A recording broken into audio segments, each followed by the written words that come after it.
Welcome back, everybody. And this brief narrative of PowerPoint, we'll take a look at the definition essay. And as we start to look here, always like to remind and encourage people to remember the writing process. Writing should never happen in one sitting. It often takes multiple attempts to go through a paper, and you've noticed there in red, I've circled that overarching question: why am I writing this? What is my purpose? So what we've entered into is the first step of the writing process, which is pre-writing. What pre-writing involves is just thinking. We're just generating ideas and topic selection. So we have to remember that the writing prompt for the definition essay is to select one word that describes you and then to use examples to illustrate it. So this generates questions that the writer has to ask him or herself. So you need to ask yourself, what word describes me? And then once you have that word, what are some examples that illustrate or show it, right? So this is what we have to come up with. We have to come up with some examples. This is the most important thing, right? Examples.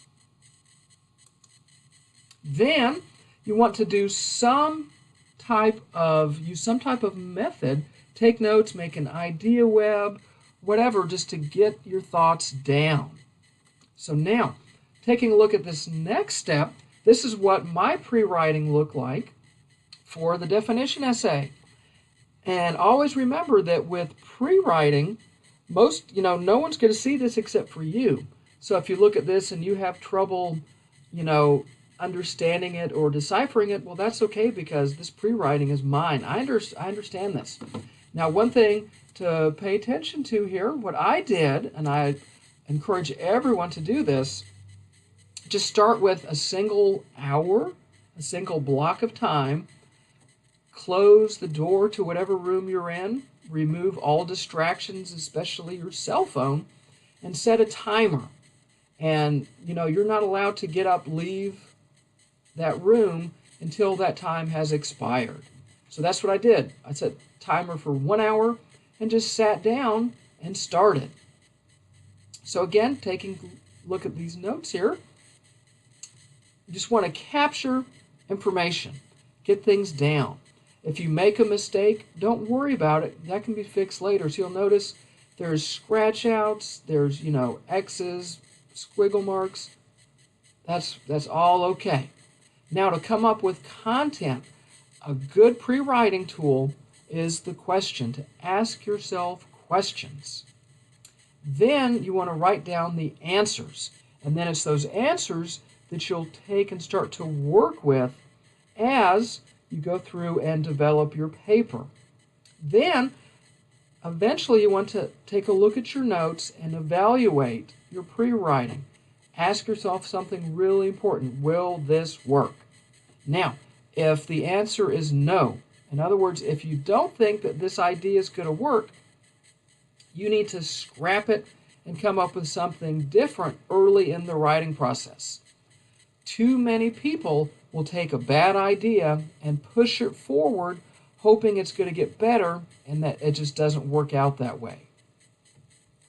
Now, early in the writing process, you should try for a rough thesis. Now, you'll notice that we'll call this a rough thesis, knowing that later we'll polish it up and make it perfect. But the thesis statement's the most important sentence in your essay. So what should this sentence do? Alert the reader to the content of the essay. That means that when the reader hits your thesis statement, they know what the paper is going to be about. It should be found at the end of your introduction. It should be free of slang and cliches. Why is slang so bad? because no one knows slang except for the person using it. Why are cliches so bad? They're old, worn out, and they're unoriginal. Please, your thesis statement should not be a question. It should be one sentence that is a statement. So then, after you have that done, then you want to take your pre-writing, all of the messy notes that you have, and form an outline. Now, there's many different types of outlines. What type of outline you use is not important, but using an outline, that is important. And what an outline does is that it organizes your ideas before you begin writing. So you can see that I've gone in, right, and I'm in essence have blocks of content. This is what an outline does, right? It's putting organization and structure to the mess of pre-writing. Now, if you'll notice right here, what happened? I had an idea, I started to transfer my notes in, and what did I realize? Right? Not enough. So what do I do with that idea? I scratch it. Okay? And this is what happens in pre-writing. If you see something that is not good, that's not going to work, change it. Don't expect things to get better if they're bad at the beginning. Right? So now you'll notice I have 1, 2, 3 blocks, 3 main points I'm going to make.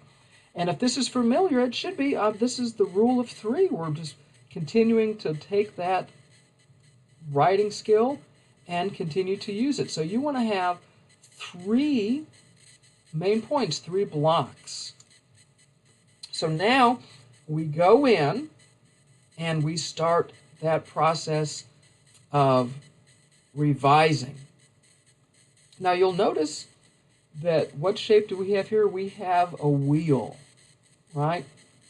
Because when we go through and we revise and we proofread, we're always going to find something wrong or something to make better. And just when we do that once, that doesn't mean that we're done. We have to get in there and we have to continue to do this. There's always something more that we can do to make a paper better with the writing process. So, let me jump back here and to the, there we go, whoops, boom, right? So you'll notice here that this is the wheel, right? We're going back and over and over and over again, and then we correct, we're spending all this time in here working on the paper, and then we see the finished product. So in the next brief lecture, when you look at the final copy of the paper, know that it's not just a straight line to get there. It doesn't look like that. There's all the wheels and going round and round and round in here before we're able to get there. So in the next lecture, we'll take a look at the final product and go in and detail some of the different things to be on the lookout within that final product.